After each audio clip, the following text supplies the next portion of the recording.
पिछले लेक्चर को कंटिन्यू करते हैं और देखते हैं कि इन्वेलप किसी फैमिली ऑफ कर्व का इवेलुएट कैसे किया जाएगा। तो मान लीजिए ये कोई फैमिली ऑफ कर्व है जिसमें अल्फा पैरामीटर है। तो जैसा कि डेफिनेशन में बताया गया था कि कंसेक्यूटिव मेंबर्स का जो पॉइंट ऑफ इंटरसेक्शन होगा उसका जो लोकस बनेगा पॉइंट ऑफ इंटरसेक्शन का, वही इन्वेलप होगा। तो दो मेंबर्स ले लेते हैं, एक अल्फा के लिए और एक अल्फा प्लस डेल्टा अल्फा के लिए। मान लीजिए दो मेंबर्स हैं फैमिली के, तो इनका जो पॉइंट ऑफ इंटरसेक्शन है वो दोनों पे लाई करेगा, इस पे भी लाई करेगा और इस पे भी लाई करेगा। ये भी हम जानते हैं कि वो इस पे भी लाई करेगा, इससे भी पास हो रहा है, इससे भी पास हो रहा है, तो इनके डिफरेंस से जो कर्व मिलेगा इस कर्व पे भी लाई करेगा। तो जो पॉइंट ऑफ इंटरसेक्शन है वो इस पे भी लाई करेगा और इस पे भी लाई करेगा। इस पे लाई करेगा मतलब ये हुआ कि इस पे लाई करेगा,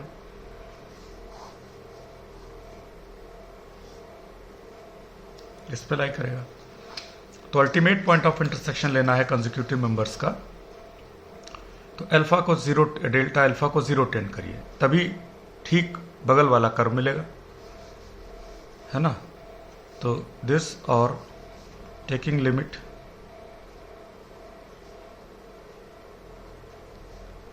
डेल्टा अल्फा टेंड टू 0, तो जो हमें कर्व मिलेगा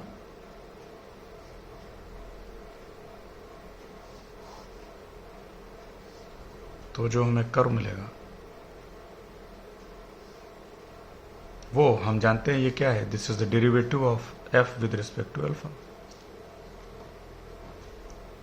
ये कर्व मिलेगा, this is 0 means this is 0। तो जो पॉइंट ऑफ इंटरसेक्शन है वो लाई करेगा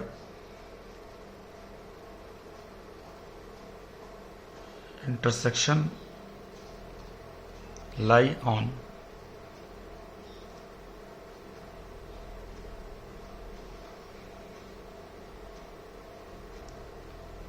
this and this curve, इन दोनों पे लाई करेगा।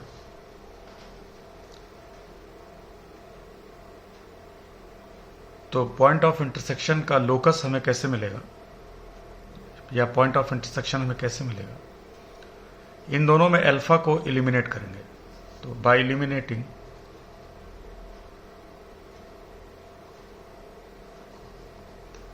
Alpha in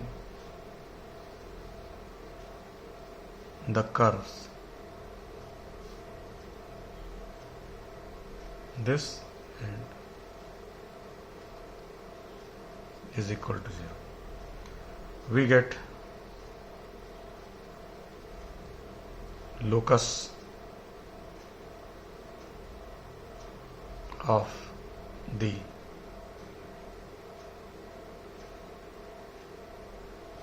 ultimate point of intersection of two consecutive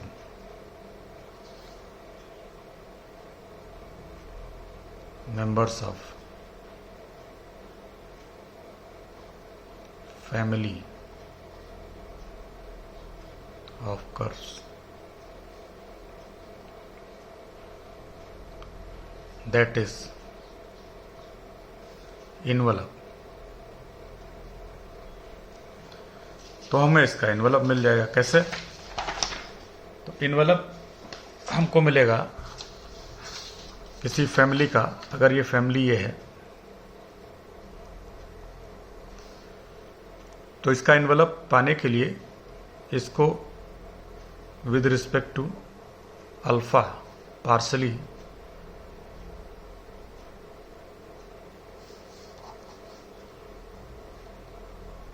differentiate करिए और ये दोनों जो कर्व मिलेंगे हमको, इन दोनों में अल्फा को एलिमिनेट करिए,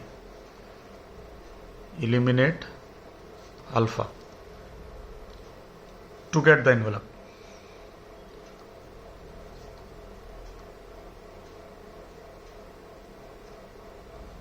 इससे इन्वेलप मिल जाएगा, इन्वेलप। ये मेथड है इवेलुएट करने का।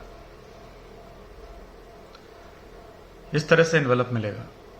अच्छा, अब देखिए एक particular case, when family of curves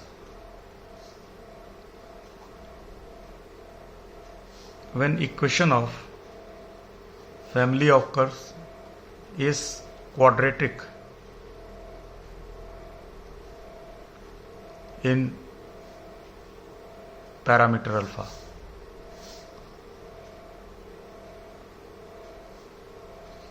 मान लीजिए कि let family of curves is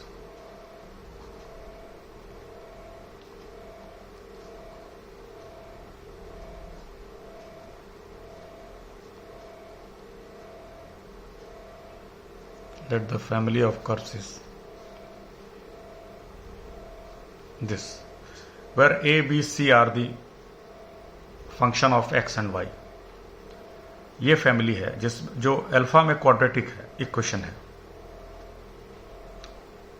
तो इसका इन्वेलप कैसे मिलेगा? इसको with respect to alpha differentiate करेंगे। To get the envelope, differentiate partially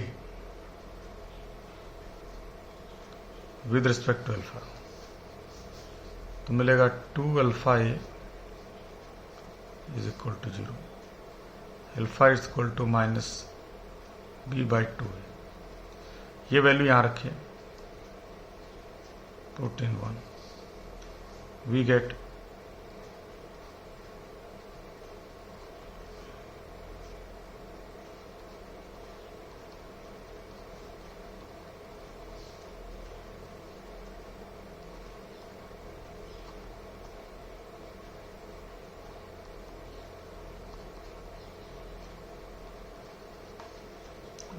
this is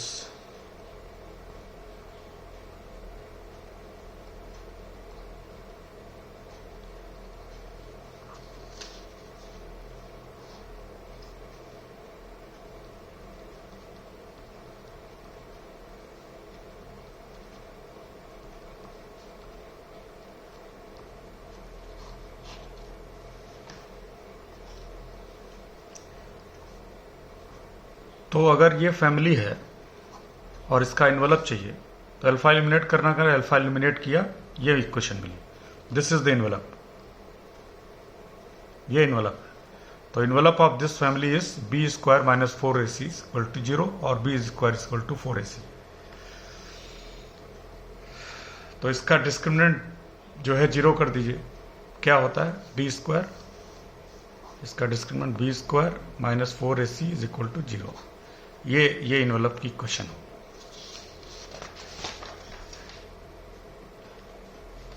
अब हम कुछ एग्जाम्पल करेंगे इन्वेलप निकालने के किसी फैमिली ऑफ कर्व्स के। एक अभी हमने सवाल देखा था, उसको फिर से ले लेते हैं। मान लीजिए ये फैमिली है, family of circles, family of circles है, x minus alpha square plus Y square is equal to R square. Here alpha is parameter, दो कांस्टेंट दिख रहे हैं अल्फा और आर, जिसमें अल्फा को पैरामीटर रखना है, यानी चेंज अल्फा को करना है, और इससे जो सर्किल्स मिलेंगे वो फैमिली लेनी है, यानी सेंटर को चेंज करना है। तो इसका एनवलप निकालने का क्या मेथड बताया गया है ना? Find envelope. तो इसको with respect to alpha differentiate करिए। Differentiate equation 1 with respect to alpha, it means x is equal to alpha. Put alpha here, put alpha is equal to x in, eliminate करना है तो यहां से हमको alpha की वैल्यू मिल गई, इसको यहां इसमें रख दीजिए। वी गेट ये 0 हो जाएगा। तो we get y square is equal to r square means y is equal to plus minus r। ये जो लाइंस हैं ये इन्वेलप है। These 2 lines are envelope of family of circles 1। तो ये जो सर्कल्स है ये आप देख सकते हैं, इसका सेंटर अल्फा कॉमा 0 पर है। ये फैमिली कुछ इस तरीके की होगी, इसका सेंटर अल्फा कॉमा 0 पे, ये मान लीजिए लाइन है।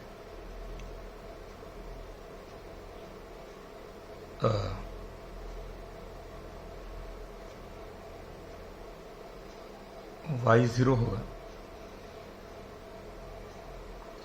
इसका सेंटर होगा अल्फा कॉमा 0, यानी x जो है अल्फा और y जो है 0, ये इधर कहीं मिलेगा और रेडियस r होगा। तो अल्फा जब 0 होगा तो आपको ये सर्किल मिलेगा। फिर आप अल्फा चेंज करते रहिए तो आपको इस तरीके से सर्कल्स मिलते रहेंगे, दोनों तरफ मिलेंगे। तो वो कर्व जो इन सबको टच करे, तो वो एक लाइन ये है और एक लाइन ये है, y is equal to r, y is equal to minus r। ये रहा यहां पे।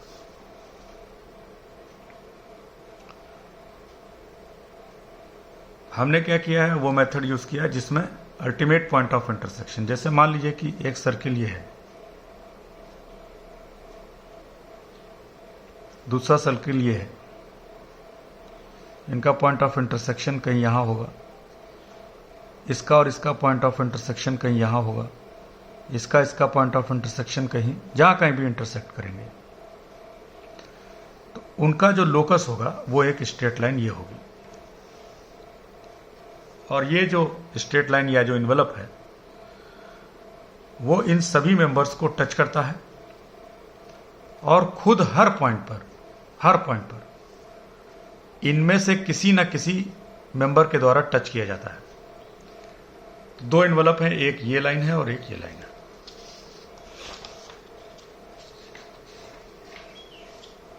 इसी तरीके से हम और एक एग्जाम्पल लेते हैं।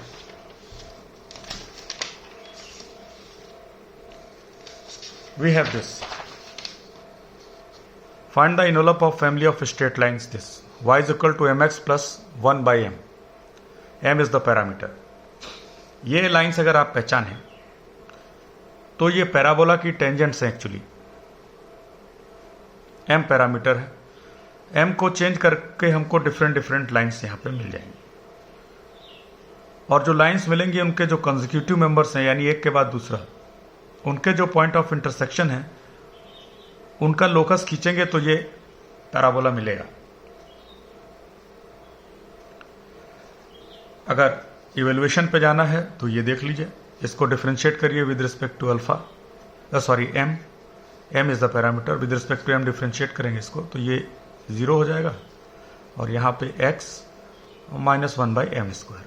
अब m की वैल्यू हमने यहाँ पे इवेल्युएट की है, m की वैल्यू इवेल्युएट की है जो कि ये आएगी। ये m की वैल्यू आप यहां रखेंगे, इसमें रखेंगे तो m is 1 by root X plus minus के साथ ये रखेंगे, ये मिलेगा। इसी तरीके से यहां पे 1 बाई m ये मिलेगा और दिस इज 2 टाइम्स, इसका स्क्वायर करेंगे तो ये पैराबोला मिलेगा। तो ये पैराबोला इसका एनवेलप है। और ये एग्जाम्पल हम ऑलरेडी देख चुके हैं। अभी इसका इवैल्यूएशन देखना चाहें तो देख लीजिए कि ये लाइंस हैं और इसका इन्वेलप निकालना है तो देखिए ये लाइंस हैं, इसको हम ऐसे लिख सकते हैं, स्क्वायर कर दीजिए दोनों तरफ तो m में क्वाड्रेटिक इक्वेशन बन जाएगी। पैरामीटर में क्वाड्रेटिक इक्वेशन बनते ही हमारे पास आसान सा फार्मूला है b square is equal to 4ac। तो क्वाड्रेटिक इक्वेशन बनाइए और इसको सॉल्व कर लीजिए। m में क्वाड्रेटिक बना ली, m स्क्वायर का कोफिशिएंट ये है, m का कोफिशिएंट ये है और बाकी जो बचा वो c है। इसको ऐसे लिखिए तो b square means this square is equal to 4a, a is this x square minus 1, c is this. इसको सिंप्लीफाई कर लीजिए और आपको ये सर्किल मिल जाएगा। तो this circle is the envelope of this lines, ये हम देख चुके हैं अभी।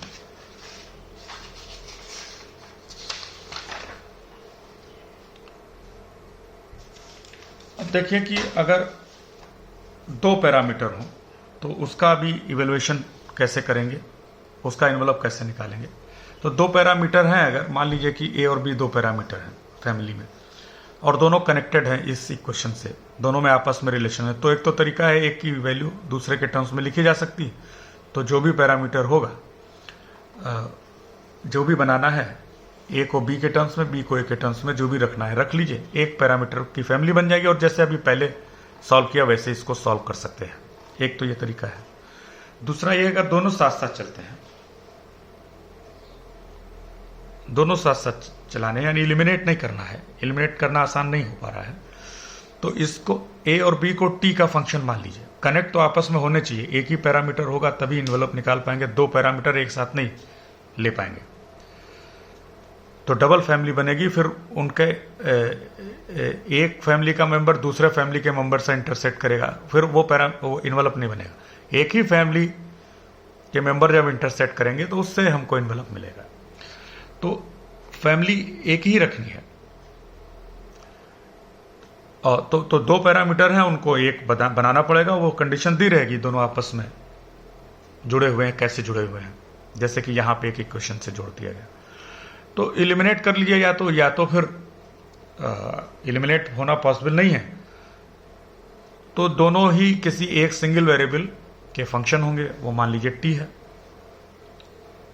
उसको पैरामीटर समझ लीजिए।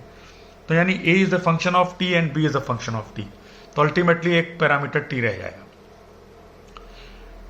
तो अगर एलिमिनेट नहीं हो पा रहे हैं तो इसको with respect to T differentiate करिए और इसको with respect to T differentiate करिए।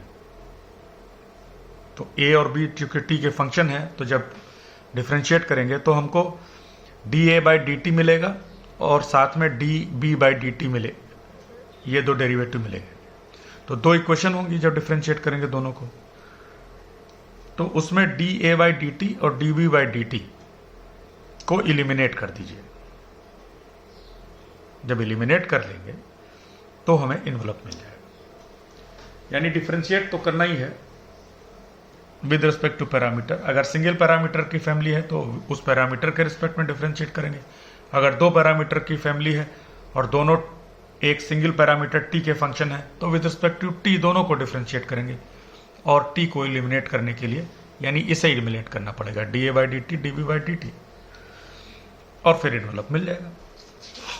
तो हम इसमें ये सवाल देखेंगे इसका कैसे करना है। एक सवाल ये लेते हैं,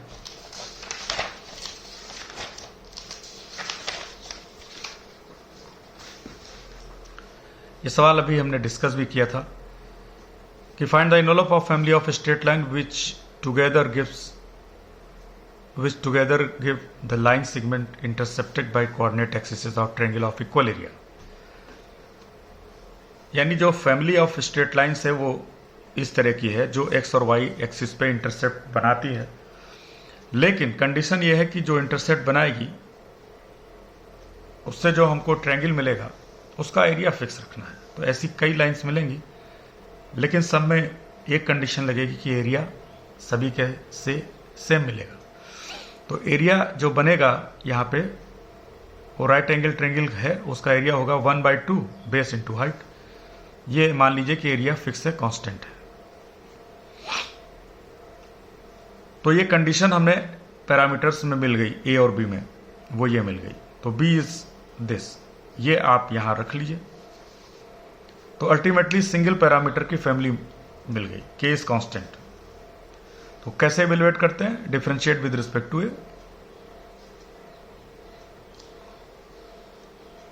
ए की वैल्यू इवेलुएट कर लीजिए जो कि ये होगी। अब ये आप इसमें रख लीजिए, रख लिया, ये हमने यहां पर ए की ये वैल्यू आप यहां पर रख लीजिए। We get this.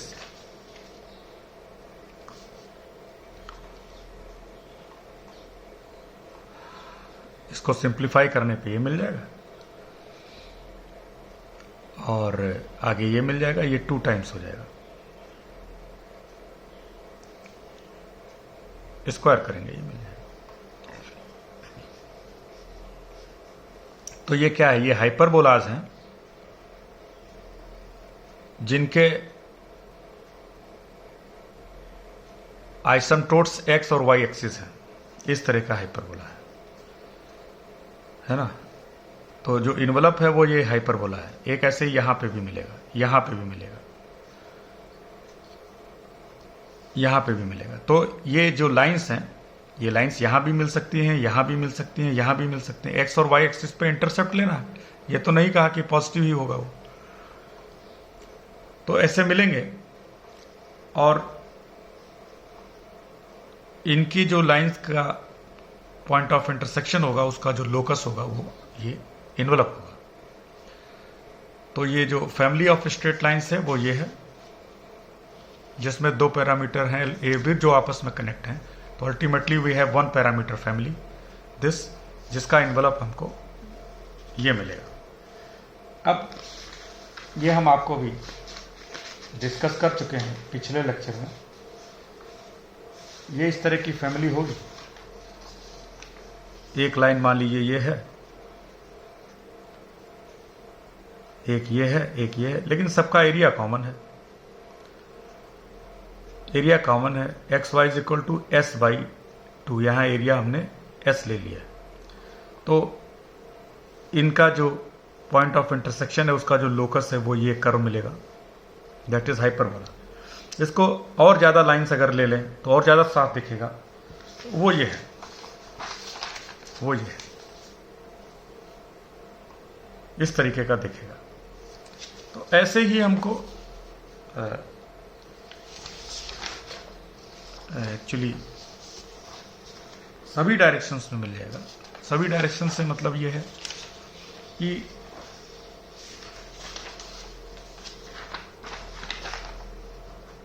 ये केवल यही नहीं, ये हमको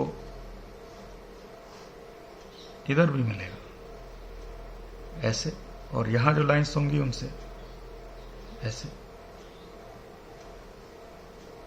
ऐसे ऐसे, है ना। क्योंकि जो लाइंस हैं वो यहां पे भी मिलेंगी, यहां पे भी मिलेंगी, यहां भी इंटरसेप्ट बनेगा, यहां भी इंटरसेप्ट बनेगा, यहां भी इंटरसेप्ट बनेगा, और कई लाइंस मिलेंगी। तो इस तरीके से हमको X Y is equal to constant, ये हमें हाइपरबोला मिलेगा। तो ये हमारा ये सवाल हो गया।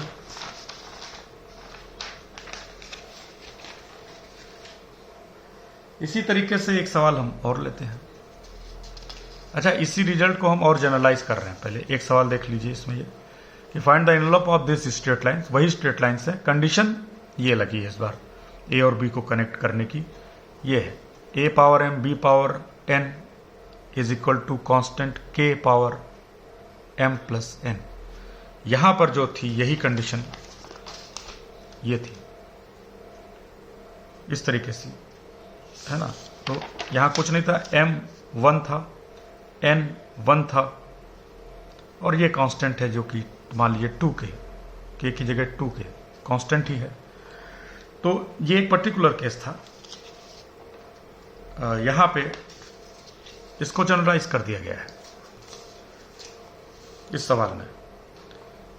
तो इसको सॉल्व करने का तो वही तरीका, लेकिन यहां जो पैरामीटर्स हैं उसको अगर आप एलिमिनेट करेंगे, यानी ए और बी की वैल्यू निकालेंगे कि दूसरे के टर्म्स में, तो थोड़ा सा कॉम्प्लिकेशन सिचुएशन बन जाएगी, कॉम्प्लिकेट हो जाएगा ये।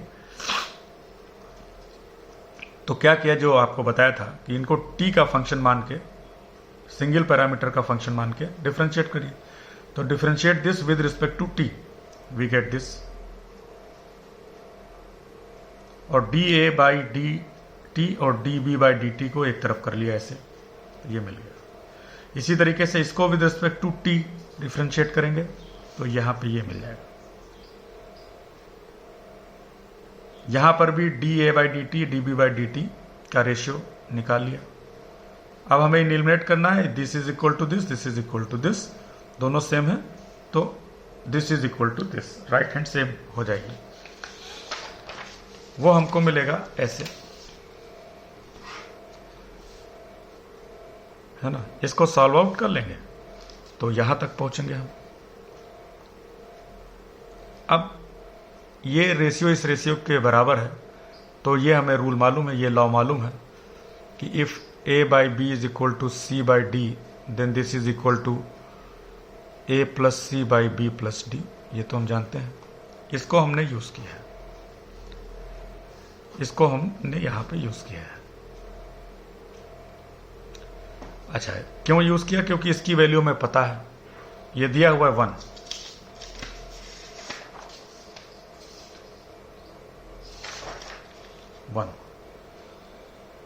तो इससे हमें a की value, when this is equal to this we get a, then this is equal to this we get b, a और b की वैल्यू मिल गई। अब ये a और b की वैल्यू यहां रख लीजिए तो आपको इनवलप मिल जाएगा। तो ये हमको इनवलप मिल जाएगा, ये इस तरीके से कर्व मिलेगा। तो ये पिछले सवाल का जनरलाइज्ड क्वेश्चन था।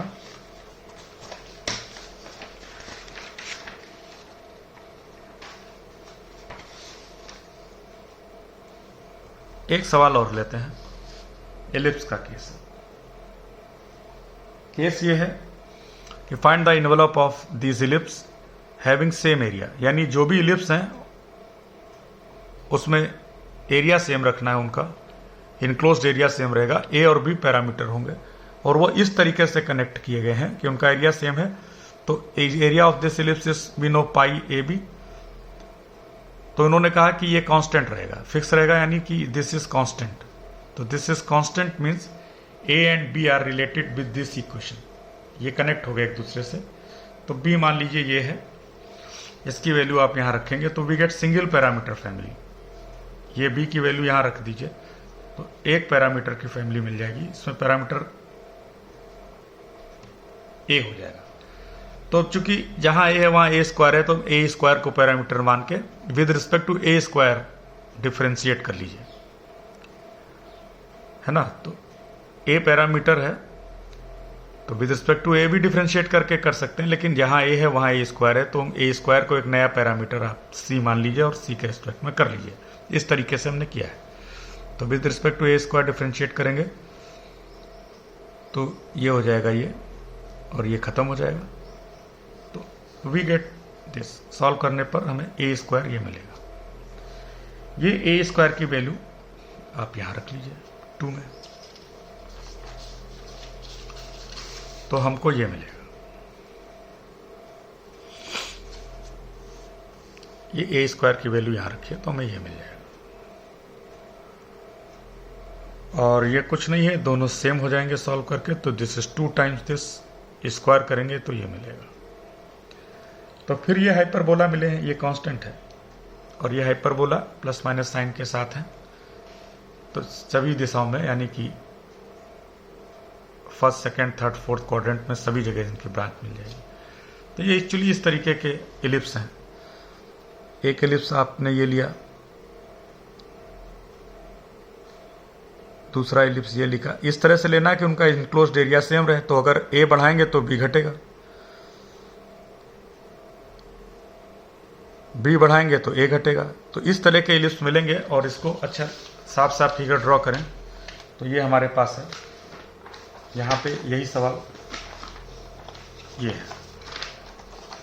यहाँ देखिए, ये ज़्यादा क्लियर है। इस तरह के इलिप्स मिलेंगे, उनके जो पॉइंट ऑफ इंटरसेक्शन है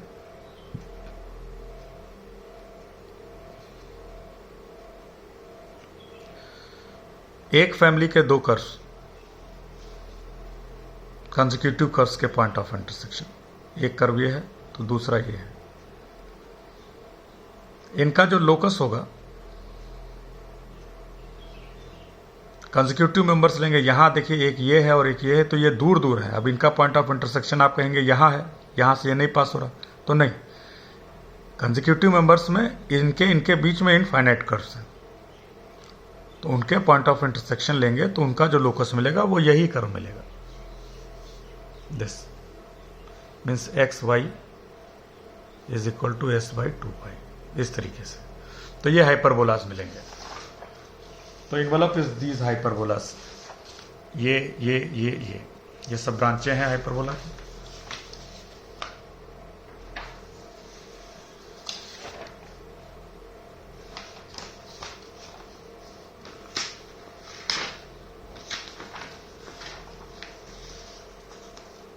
तो ये हो गया।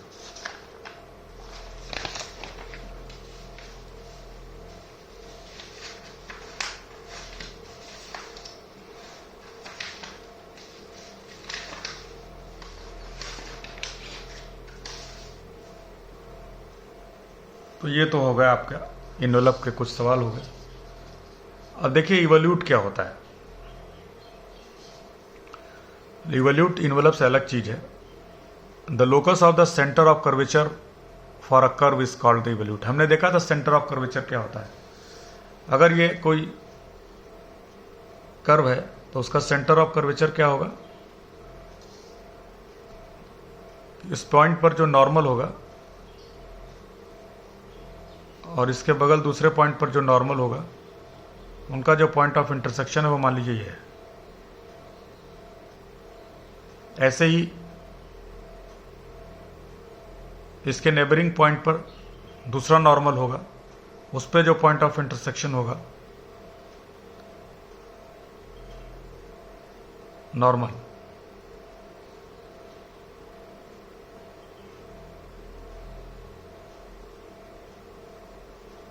उसका ये होगा। तो ये लिमिटिंग केस में when Q tend to P, तो इसका जो भी लिमिट होगा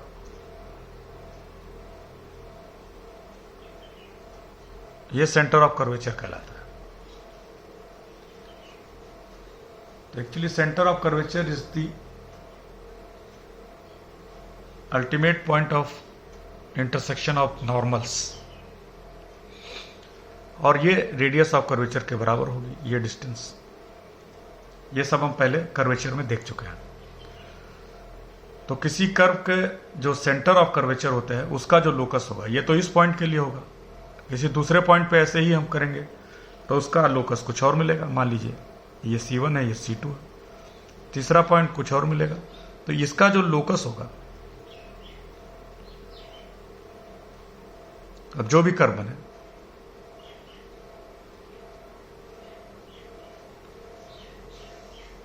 ये कहलाएगा इवोल्यूट ऑफ दिस कर्व। तो सेंटर ऑफ कर्वेचर का जो कोऑर्डिनेट होता है वो हम जानते ही होता है। अगर कर्व ये है, centre of curvature is given by this. अगर कर्व ये है, मान लीजिए ये कोई कर्व है, तो इसके centre of curvature y dash means dy by dx, y double dash means d2y by dx square. तो ये सेंटर ऑफ कर्वेचर के कोऑर्डिनेट है। अल्फा बीटा का जो लोकस होगा वही इवोल्यूट होगा।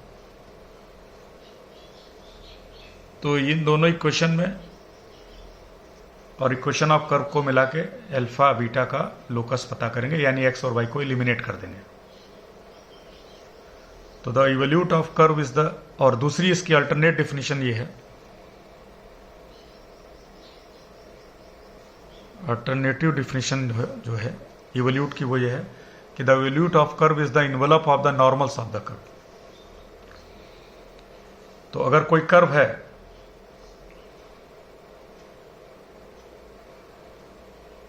तो जो उसके नॉर्मल्स हैं, हर पॉइंट पे नॉर्मल्स, ये जो फैमिली ऑफ नॉर्मल्स मिलेगा, इसका जो इन्वेलप होगा वो इवोल्यूट होगा। तो इवोल्यूट को दो तरह से डिफाइन कर सकते हैं। एक तो सेंटर ऑफ कर्वेचर का लोकस होगा ये, दूसरा, और सेंटर ऑफ कर्वेचर कुछ और थोड़ी है, नॉर्मल्स, अल्टीमेट नॉर्मल्स के पॉइंट ऑफ इंटरसेक्शन का लोकस है।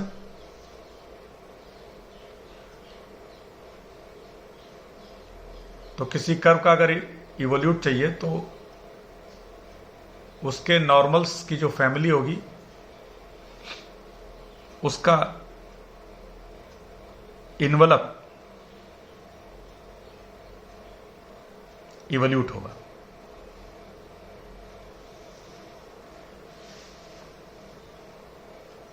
तो मान लीजिए कोई कर्व है C1, इसका मान लीजिए इवोल्यूट ये है C2, ठीक है, ये कोई कर्व है, इसका इवोल्यूट ये है। तो ये कर्व खुद इसका इन्वोल्यूट कहलाएगा। अगर ये कर्व इसका इवोल्यूट है तो कर्व खुद इसका इन्वोल्यूट होगा, इन्वोल्यूट।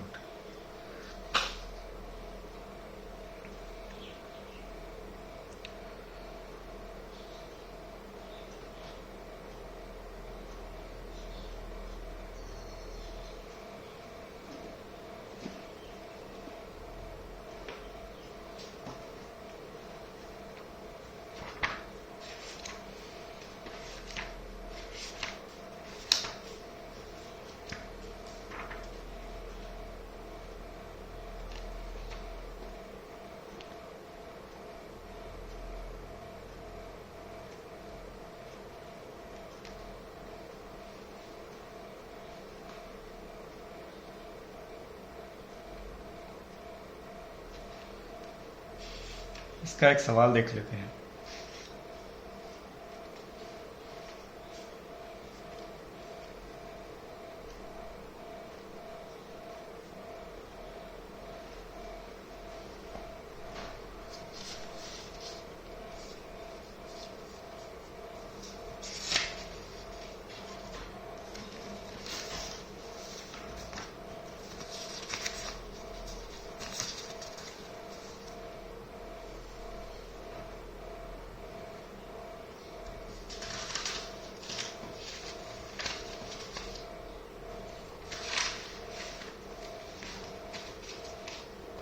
सवाल देखिए, सवाल यह है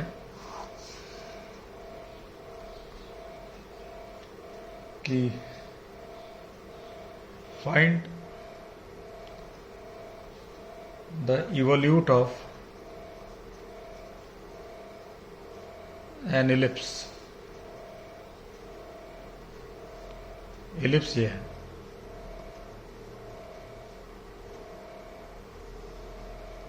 तो इसका इवोल्यूट का मतलब इसके नॉर्मल्स का envelope.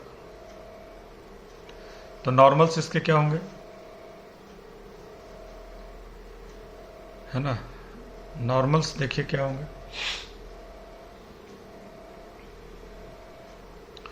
Any point on the ellipse is given by a cos t, ये आप जानते हैं, b sin t। इसके ऊपर कोई पॉइंट पैरामेट्रिक फॉर्म में ये होगा जहां t पैरामीटर होगा। तो इस पर जो अगर नॉर्मल लिखें, equation of normal at this point on ellipse 1 इस a sec t x b, ये तो आप इंटरमीडिएट में सब पढ़ चुके होंगे। इस इलिप्स पर नॉर्मल की इक्वेशन ये होगी पैरामीट्रिक फॉर्म में। इसका इन्वलप चाहिए जो कि इसका इवोल्यूट होगा, तो इसका इन्वलप निकाल लेते हैं।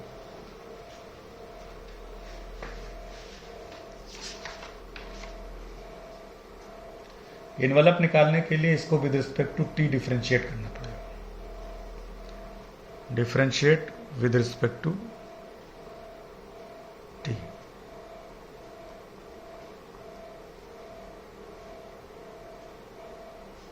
इक्वेशन 2 को with respect to t differentiate करिए तो क्या मिलेगा?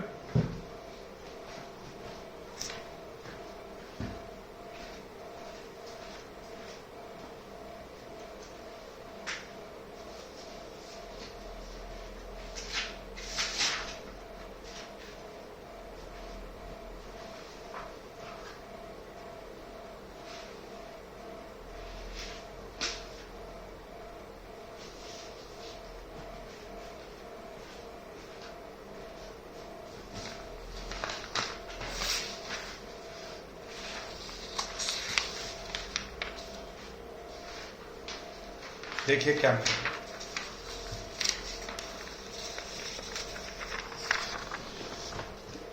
If we differentiate with respect to t,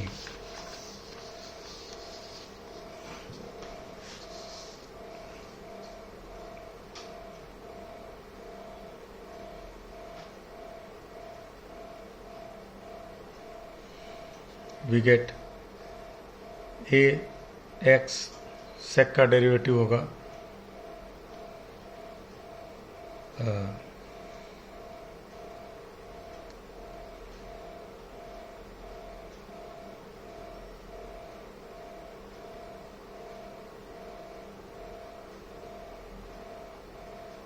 sec x sec t tan t, और इसको करेंगे तो cosec का होगा minus cosec t cot t, जो कि प्लस हो जाएगा इस 0।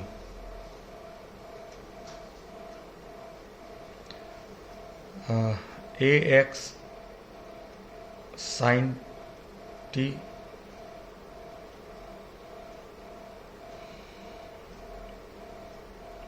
tan t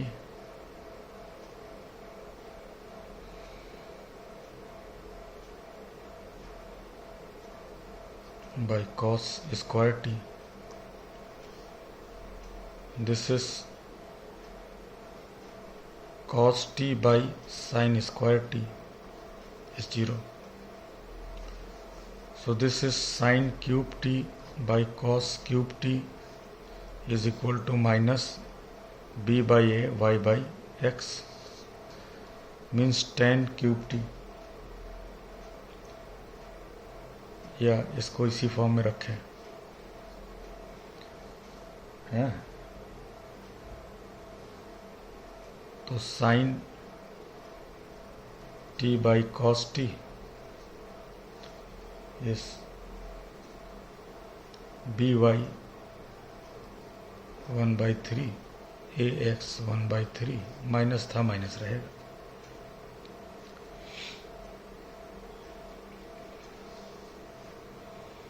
इसको हम ऐसे भी लिख सकते हैं जैसा बताया था अभी, if this ratio is equal to this ratio then we है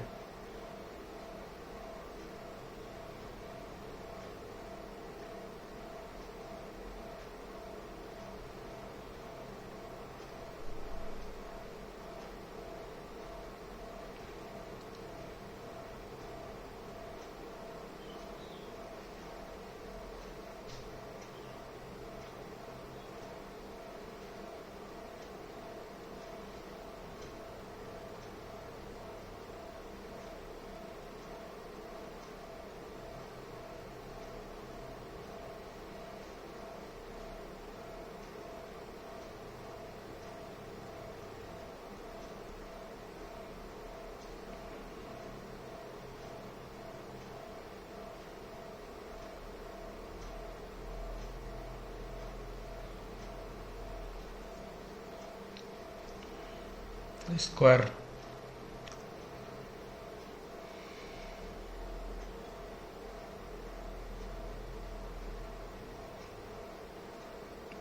इसको एक स्टेप और बढ़ा लीजिए, sine t by b y 1/3 cos t ax 1/3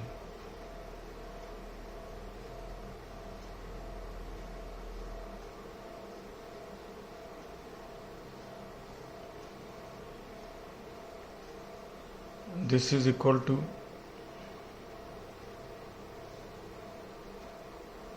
sin square t plus cos square t square plus इसका स्क्वायर करेंगे तो ये मिल जाएगा। And this is what, this is 1/this।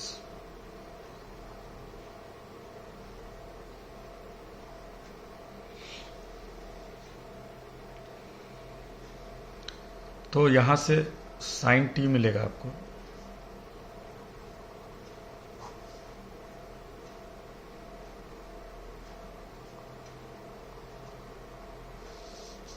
और cos t मिलेगा आपको।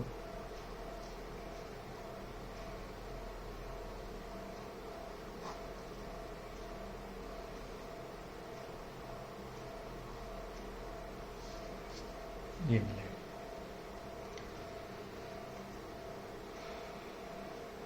अब t को एलिमिनेट कर दीजिए 1 और 2 में,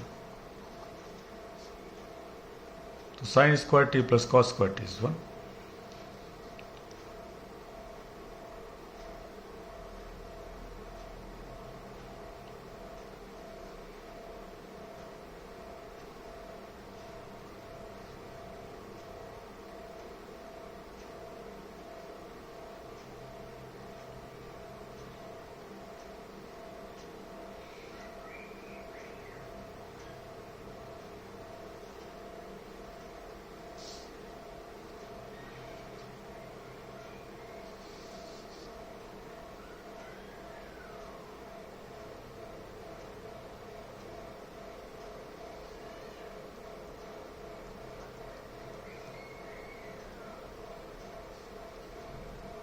है ना, इसको यूज करते हैं।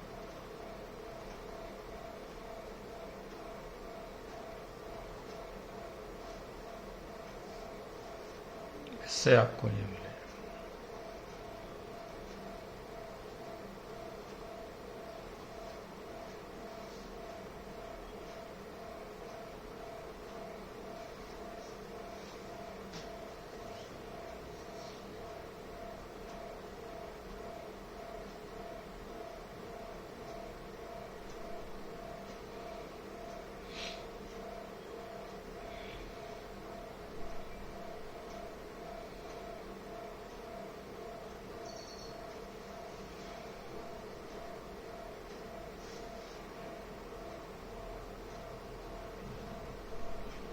वन स्क्वायर, ठीक है।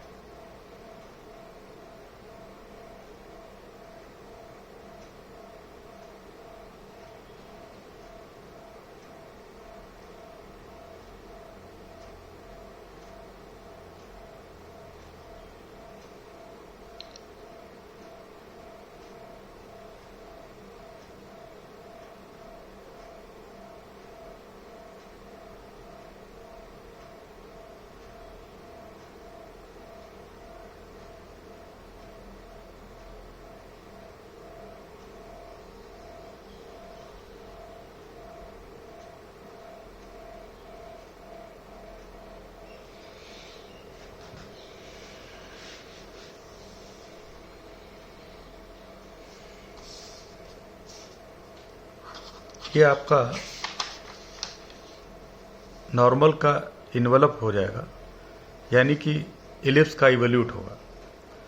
इसको थोड़ा सिंप्लीफाई और कर सकते हैं।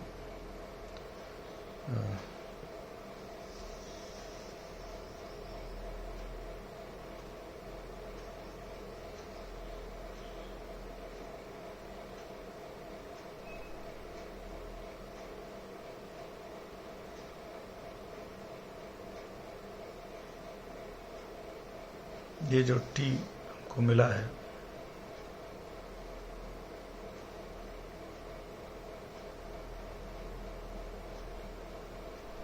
ये वैल्यू यहां रखेंगे 2 में,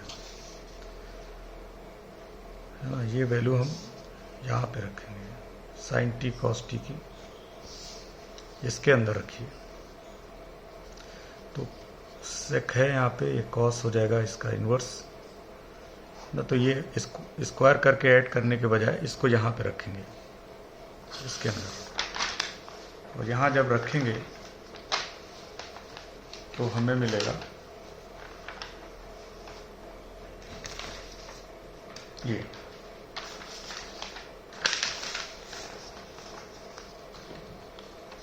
जब हम इसको यहाँ रखेंगे, साइन टी कॉस टी की वैल्यू यहाँ रखेंगे इसके अंदर, ए 1/cos, तो डिनोमिनेटर में हमें ये मिलेगा और न्यूमरेटर में ये चला जाएगा।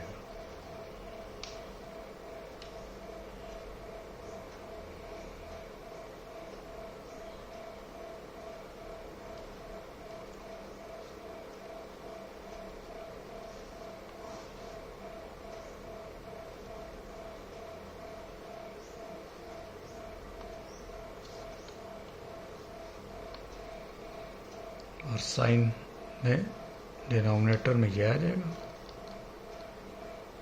और ये ऊपर चला जाएगा।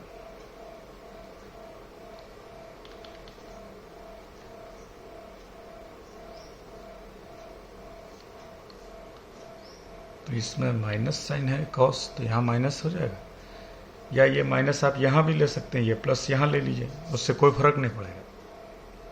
यहाँ पे माइनस इसके साथ लेते हैं या यहाँ लेते हैं, इससे क्या फर्क पड़ता है। ये माइनस यहाँ आएगा तो ओवरऑल चेंज कर देगा माइनस।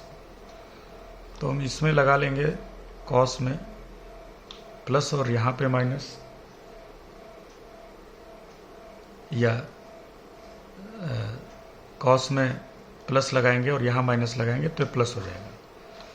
तो this is equal to a square minus b square. अब इसको थोड़ा सा सिंप्लीफाई करना पड़ेगा। ये ए एक्स है, ए इंटू एक्स, और ये ए एक्स है, ये पावर 1/3 है। तो ये जब नीचे आएगा तो पावर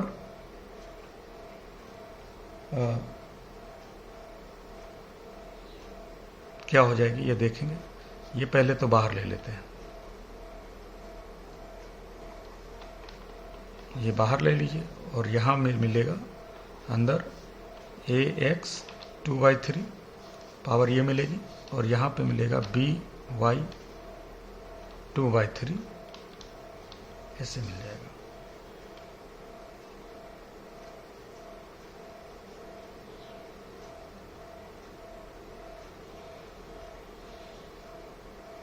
तो ये क्या हो गया ओवरऑल स्क्वायर ऑफ दिस।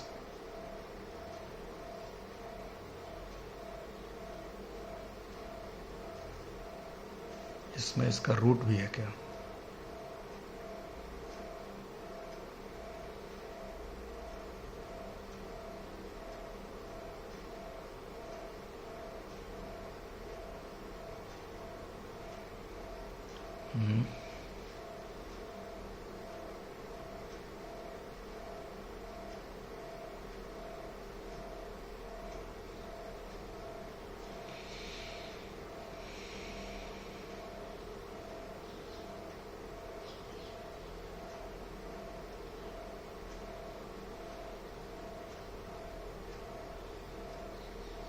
अच्छा, ये यहाँ पे गलती थोड़ी सी हो गई। ये स्क्वायर रूट आपको यहाँ लेना पड़ेगा जब स्क्वायर करके ऐड करेंगे।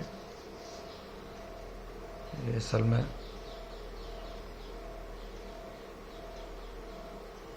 ये सीधे नहीं होगा। ये a/b is equal to c/d is equal to a square plus b square c square और ये d स्क्वायर, या रूट भी लेना पड़ेगा। ये रूट नहीं लिया हमने, है ना, ये रूट लेना पड़ेगा। तो यहाँ जब रूट लेंगे तो ये 1/2 हो जाएगी पावर, यहाँ पर भी 1/2 हो जाएगी। ये छूट रहा था, तो यहाँ 1/2, यहाँ 1/2, ये हो जाएगा 1/2। तो अब ये क्या हो जाएगा, ax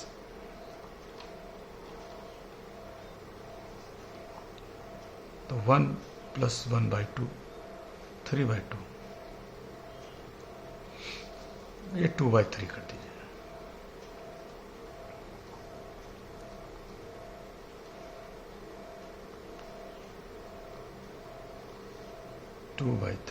तो दिस इज द इवोल्यूट